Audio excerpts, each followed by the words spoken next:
আমার ছেলে কিন্তু ডিম খুব পছন্দ করে। তো ১ম বার যখন ওকে আমি রুটি খাওয়াটা শেখাই, তখন আমি ওকে ডিম রুটি করে খাওয়িয়েছি। মানে ডিমের উপরে সরি, রুটির উপরে ডিমটা দিয়ে ওটা দিয়েছি। তো ও ডিম মনে করে রুটিটা সহ খেয়ে নিয়েছে। তখন মাত্র ও খাওয়াটা শিখেছে। তারপর যখন ওকে স্কুলে ভর্তি করালাম, তখন আমি ওকে রোল করে দিতাম। রোলটা করে দিলে ও খুব মজা করে খেত, ওর কাছে খুব পছন্দ ছিল। তারপর আস্তে, আস্তে বড় হলো, চেষ্টা করলাম ওকে ২ টা রুটি খাওয়াতে।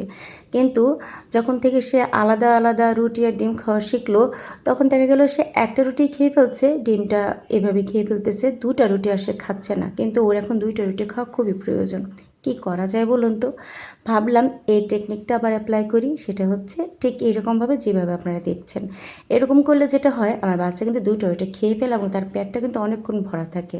প্রতিটা বাচ্চারই কিন্তু একেকটা বয়সে খাবারের পরিমাণটা বাড়াতে হয়। কিন্তু বাচ্চারা যেহেতু প্রচণ্ড পরিমাণ চঞ্চল হয়, তারা কিন্তু নিজের শারীরিক চাহিদাটা অনুযায়ী সে খাবারটা খায় না। মনে করে যে তাড়াহুড়ো করে যদি আমি কম খেয়ে নিই আর একটু খেলার সময় পেলাম, এরকম আর কি। কিন্তু মা হিসেবে তো আমাকে অবশ্যই আমার বাচ্চার স্বাস্থ্যের কথাটা চিন্তা করতে হবে।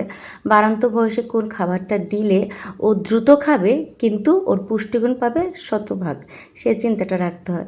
তো এরকমভাবে আমি দিয়েছিলাম আমার বাচ্চাকে। ও বলছিল, মা আমাকে ডিম করে দাও আর রুটি করে দাও। বললাম যে তোমাকে একটা ডিম রুটি করে দিই, কেমন লাগবে?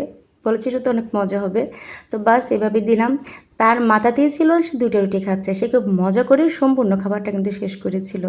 যদিও সবসময় এরকম করে না, তবে ডিমটা থাকলে সে খুব মজা করে খায়। আর সাথে সামান্য একটু সস দিয়েছিলাম।